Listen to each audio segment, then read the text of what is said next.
In Our Community. I'm your host Vidya Pradhan, and today we're going to learn about the Los Altos History Museum with its Executive Director, Dr. Elisabeth Ward. Welcome, Dr. Ward. Thank you. Dr. Ward has had a long and illustrious career in academia and the museum field. One highlight is that she ran the Vikingaheimar Museum in Iceland. Did I get that right? That's pretty close, yeah. Okay. Her primary interest is in local history and the ways personal memory of events interacts with landscape to make communal stories. And that's a great place to begin our show today, because if we look at the population of the Bay Area today, most of us are newcomers, either immigrants or young people. And we have only seen the Silicon Valley side of the Bay Area, the bustling technological space filled with traffic and ambition. It's easy to forget that not just 100 years ago, this place was filled with stone fruit orchards, and just a little before that, it was populated by Native American tribes who lived in harmony with the land, trying to make sure that they didn't pillage it for any kind of material gain. So it's really important that we take a look at where we have come from if we are to know how to go about in the future. And I think the Los Altos History Museum does a wonderful job with some of that. So Dr. Ward, tell us a little bit about the Los Altos History Museum, how it got started, what the purpose is, etc. Okay, well, thank you so much. It's really nice to be here today, and thank you for highlighting the museum and the In Our Community program. We appreciate it. I also appreciate so much what you said about understanding how many different populations have lived here and lived on this landscape. And I think that there are many generations of people who have stories that are related to this place. They remember picking fruit at a certain orchard, and now that orchard is a high school, or now that orchard is a business. Or they have stories of horseback riding, and now the paths that they used to use have been turned into roads. Foothill Expressway that goes through Los Altos used to be a train. Wow. And a lot of people don't know that there was a train spur that went right along there, and they decided to pull up all the train tracks and pave it over for cars in the 60s. And not that long ago. Not that long ago, in the 60s. Right. And then, but if you go back, so there are people alive today that really remember a very different landscape of this. And but we want to make sure that anybody who lives here gets a chance to see all those changes that have happened and to appreciate those changes, and to think about, of course, the future. So the mission of the Los Altos History Museum is unusual for also mentioning the future. We do want to preserve the past, we want to talk about the present, and we want to think about how those things are going to influence our choices in the future. But they do say, right, that those who don't know history are doomed to repeat it. So in a way, it's important for us to realize where we've come from, and perhaps in a way realize what we've lost to get what we've gained. I think that's true. There's always a good, I don't think it hurts anybody to have a sort of sense of respect for what's gone before. And as you said, in Silicon Valley today, there's so much emphasis on ambition and on change, which is fantastic, of course. Great, I mean, yes. Really, we've all benefited from that, and we're very appreciative of those innovations. But there's also, to have respect for what has come before, I think helps measure those two things and balance it out. So yeah, I feel really excited to be the executive director of a history museum in the midst of a space that is so future focused. And it's a really interesting opportunity to talk about, yeah, like you said, what's the point of thinking about the past. I also appreciated that you mentioned the e09 in your introduction, that people who lived here even before European settlers came here, even before people came up from Mexico to settle this area. As you know, all of this area was once part of Mexico. So even before that, we had the native Ohlone in this peninsula area in the South Bay and parts of the East Bay too. So in the Los Altos History Museum, we do try to represent some of the, now this is a replica piece that I brought with you. That fish wiggles very realistically, I have to say. We've just brought a replica of some of the artifacts that we have at the museum related to the Ohlone story that we like to tell, and in our permanent exhibition, we start with their story, and it's very important to many cultural institutions to show respect for the fact that all of us are living on lands that were once owned or occupied by native peoples that don't have a lot of influence or footprint today. Right, but to be able to tell their story. To be able to, and to Yes. show respect for the fact that there's not just one story tied to this landscape, but many, many stories tied to this landscape. So this was an ingenious way to get fish would swim in here, and then they couldn't get out the other end, and fish neat. actually can't sort of back up. So, Right. so this was a great way in the creeks around here.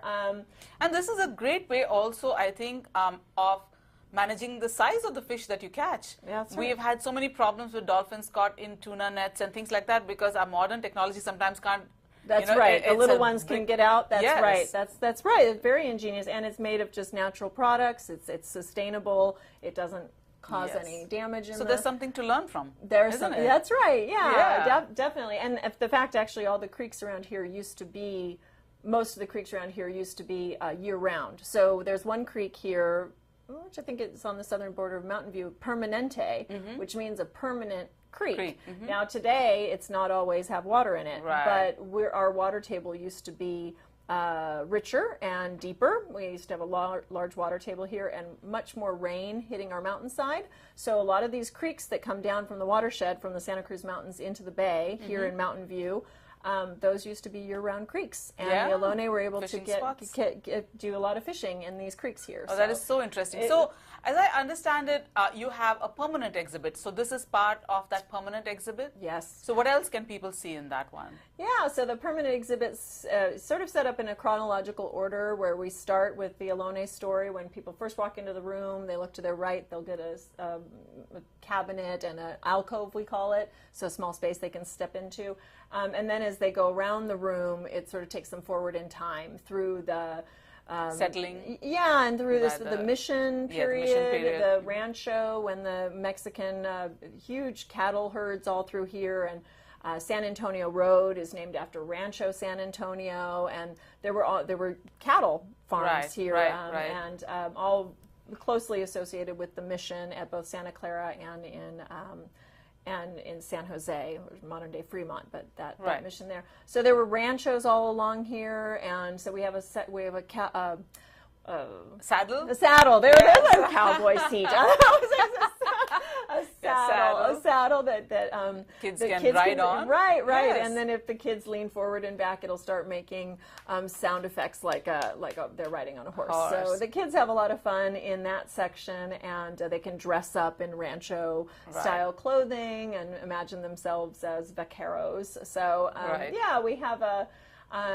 The permanent exhibit is kid friendly, but also there's lots of placards that have more in-depth history. information. And I want to mention two things about it. One is a big treat for the kids. Can you tell me what that is?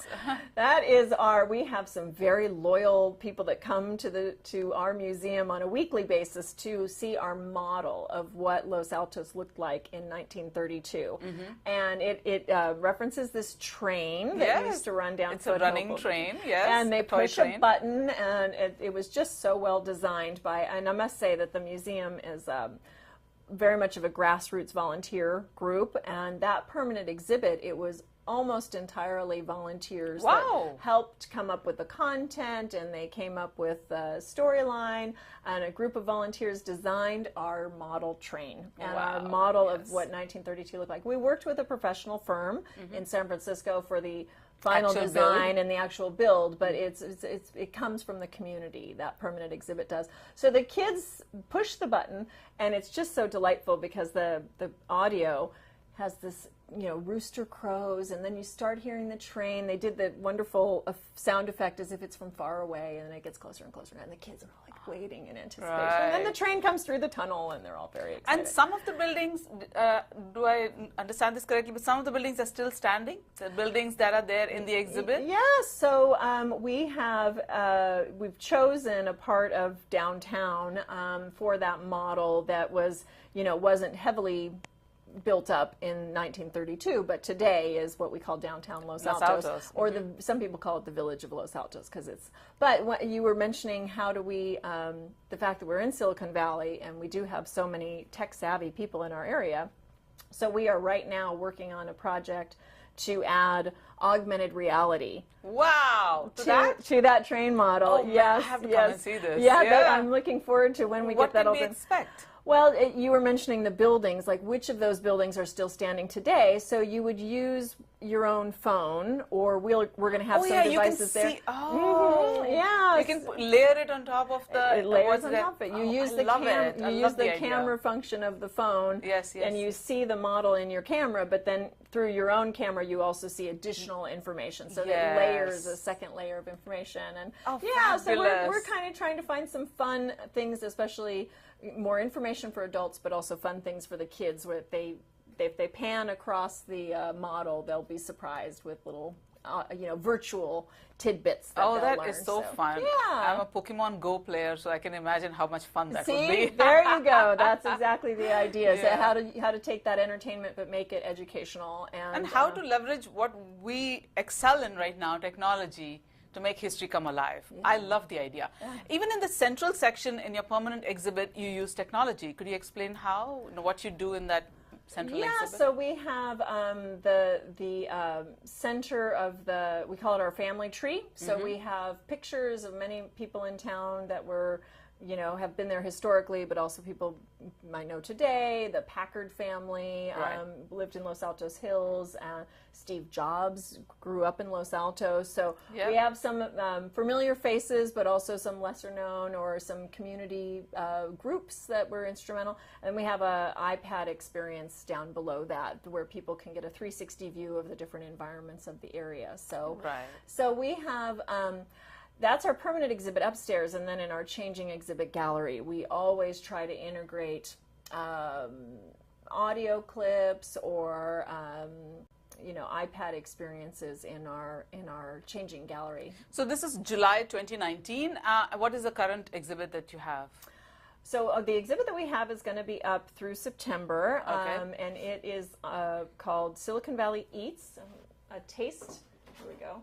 Silicon Valley Eats, a taste for innovation, which I thought was a great subtitle for our community, because and it's really talking. That story is also talking about the fact that although there's so much innovation happening right now in our own area, Redwood City, Impossible Foods is located there, Brava Ovens. There's just all sorts of technology and innovations right here, right now. But if you go back 30, 50, 70 years ago, the farmers that were growing apricots and other stone fruit around here were so innovative to make sure they were as efficient as possible, to make sure they got their product to market fresh and that's edible. mentioned in this exhibit. That is mentioned in this exhibit, and it's a big part of the museum. The museum maintains a lot of artifacts from that agricultural period. Oh, right. We have the prototype of the very first walnut huller. So and useful. And the company started in Los Altos. It's the Formway company. They started in Los Altos. A mechanic that would work on cars. He had a lot of walnut trees, and it's a lot of work. It is. And I was like, I've seen those hullers in farmers markets, though. Right? Yeah, because you have to get them in, and then you just crack them with that huller.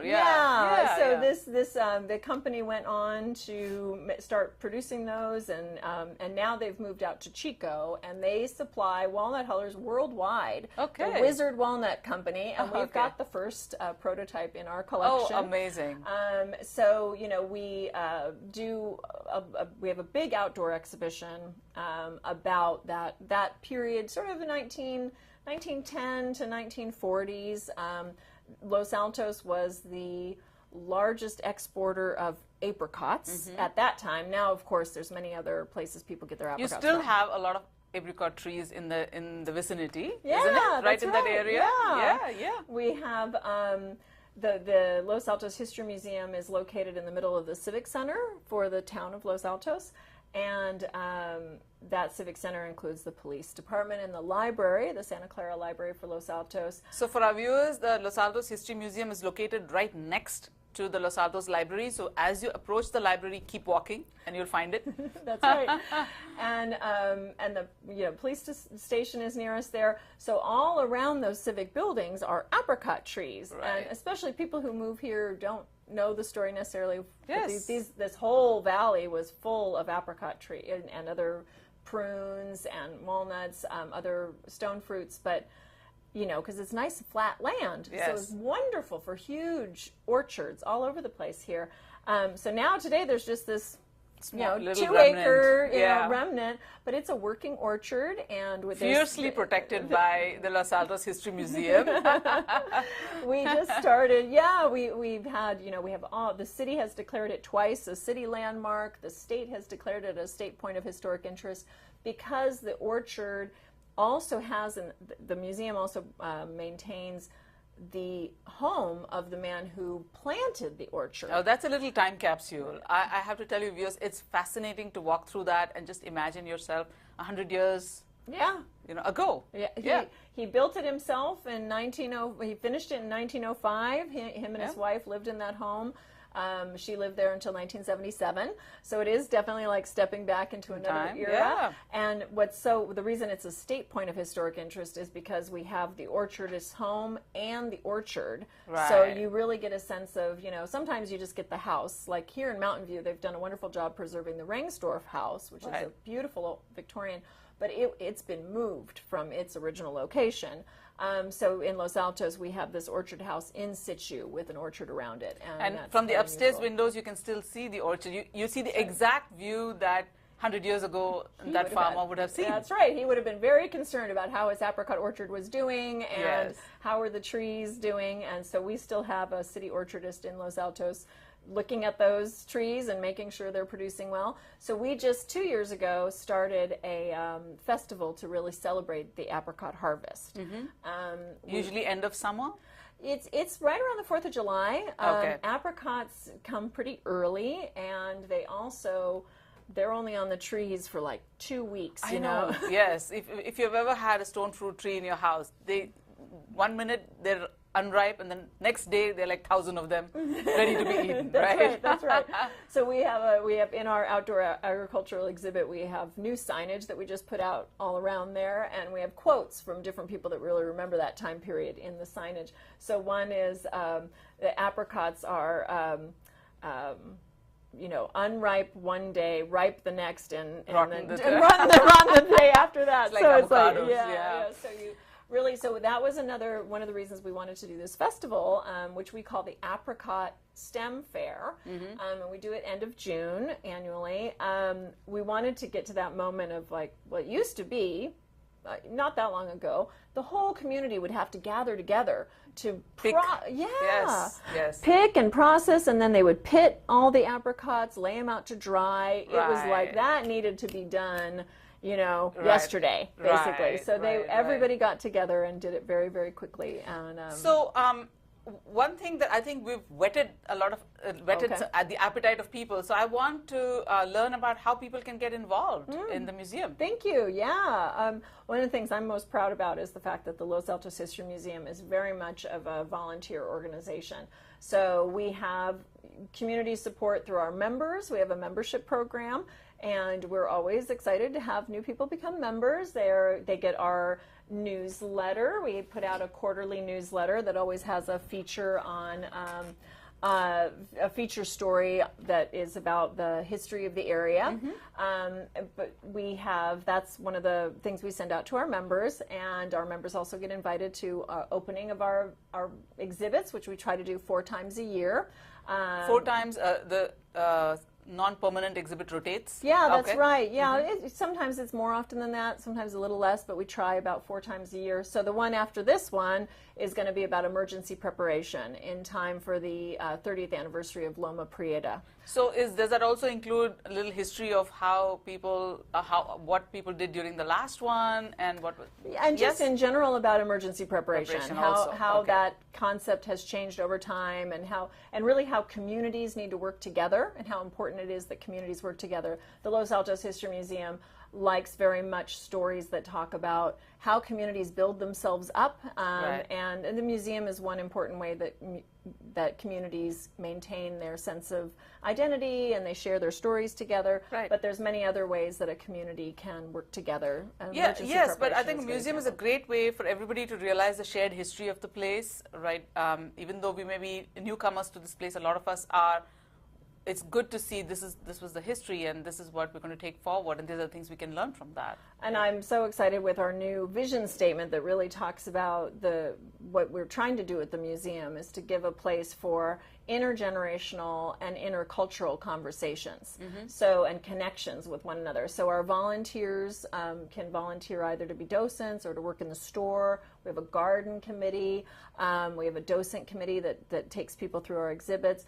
But we also have volunteers behind the scenes helping with our collections, going out into the collections and doing work with that. So there's a lot of stuff that we don't get to see. Yeah, that's right. We have 8,000 records in our back storage area that we are maintaining for the city of Los Altos and in perpetuity. Do you get new donations as well of historical items? Absolutely, we sure do. We are actively collecting.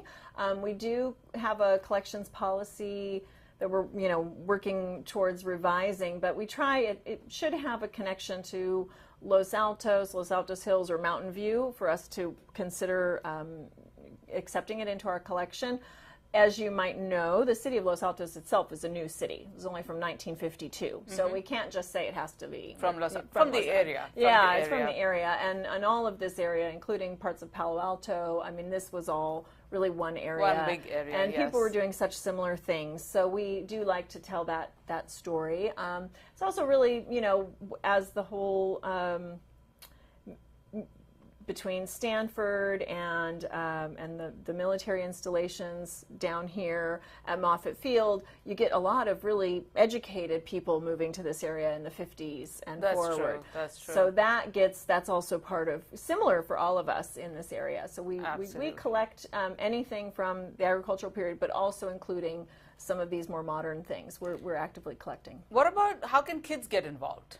Oh, that's a wonderful question. Kids are our favorite visitors. They love to go up to the train. We have very many kids offerings. Right now we're having a kids cooking class, for instance. So for each of our exhibits, we always try to do a special kids section of the changing exhibits, kids programming for each exhibit. So if somebody becomes a member or gets on our mailing list, they can go to our website, which is losaltoshistory.org, and sign up for a monthly email that we send out. And we usually have a kids program we always have kids programs for any of our changing exhibits. We also have a new teen docent program that we've just started. For high schoolers? For high schoolers that we've just started this summer. We're starting our pilot of it, and so that would be once a year we would be inviting teens to apply to learn learn more of the history of the area and learn how to really talk to the public and interact with people as a docent would. So that's a new program we've come out with. We also have a couple of really fun annual events that brings in tons of families. Okay, tell us about them. So the Apricot STEM Fair that we just had 800 people come in one day. 5 hours, and just families. So we really love when it's intergenerational. We love when there are kids talking to, grandparents or people along that age spectrum. We love it when people from different cultural backgrounds are interacting. So the Apricot STEM Fair was a good opportunity for that. It celebrated the apricot harvest, but it also had, science, technology, engineering, and math, hands-on activities. And we had lots of nonprofits from the area come. That's nice, yeah. What a good amalgam of history and technology, isn't it? Yeah, it was. That's great. They would do, so 23andMe came as nice. Definitely. They were. Did they swab your house for DNA? That would be a good one. They extracted DNA from an apricot. Wow! So it was very clever. That's clever, right? So there are ways to bridge the past and the present and the future that we're always looking for that at the Los Altos History Museum. Right. So what is the other event? You said there are two big events. Well, we had to take a slight hiatus on our train days. We have had a huge event with different train clubs coming. Okay. So we, because of construction that's happening at the Hillview Center, we put that on hiatus this year, but hopefully to bring it back and retool it. We have a lot of train aficionados that are fans of the museum. And then otherwise we have, as I said, programs for kids with all of our, we have a great one for the emergency preparation on how can you get your animals ready in case anything happens at your house. The kids are very concerned about their animals and making sure they're safe. Nice. So, well, yeah, we always have some kids programming. So is it a challenge to get people interested in history when people are just so busy? I think it's changed in Los Altos when you used to have single income families, and that's definitely changed. There's so many more dual income families, and then you have both parents that are very busy. Certainly we have nannies and other caregivers, grandparents that bring their kids to the museum. So I think we're looking for ways to make it more accessible. I have an initiative I call the Museum Without Walls. So it's like, how can we get more information on our website? How can we produce an app that can help people say, oh, hey, where you're at right now, this has, there's a historic significance to where you are. So I'm looking for ways to make it easier for people to know what stories exist here in our landscape that help us feel connected to this place and to one another. We're looking. We have an oral history program where we interview. Oh, that's nice. Yeah, we interview people. What's included in that? We would do. It's usually a pre-interview and then at least an hour of people who lived here. It's and people they're sharing their stories. They're sharing their stories. We have a great group of volunteers that go out and interview and talk to people about their experience of living in this area and what they themselves have contributed to the town, but also what they remember of the past. So that's another one of our volunteer initiatives and ways that we're trying to make it easier because there's so many different stories to tell. Absolutely. So if you had to say one thing to our viewers about the Los Altos History Museum, about whether you would like them to do something to reach out or something that they could help with, what would that be? Well, I would say one thing that the museum board has always really taken pride on, the fact is we are admission free. We don't charge any admission to come to Los Altos History Museum. We're open noon to 4, Thursday, Friday, Saturday, Sunday. We would love to expand our hours. We would, and in order to do those things, we need more volunteers. In order to expand our hours, we need more volunteers. More memberships. And more memberships help us to produce more programming that gets more people involved. But also, if people say, oh, I've never heard of the Los Altos History Museum, we're admission free. We depend on our community. We depend on volunteers spreading the word. So we don't have a big marketing budget. We're not out there buying ads left and right. So that's one of the reasons people might not have heard of us, but it's a choice to make us a real community resource. We've made a choice to be admission free. And we really hope that our community responds to that by contacting us, getting involved, signing up for our website. Let's get the website again. One more time. What's the website? LosAltosHistory.org. Perfect. With that, I think brings us to the end of the show. Thank you so much, Dr. Thank Ward, you. It was for really coming nice. to the show. Yeah, it was a pleasure wonderful. talking to you, and it was a pleasure visiting the museum. Guys, you're in for a treat. Do check out the Los Altos History Museum, losaltoshistory.org. Thank you.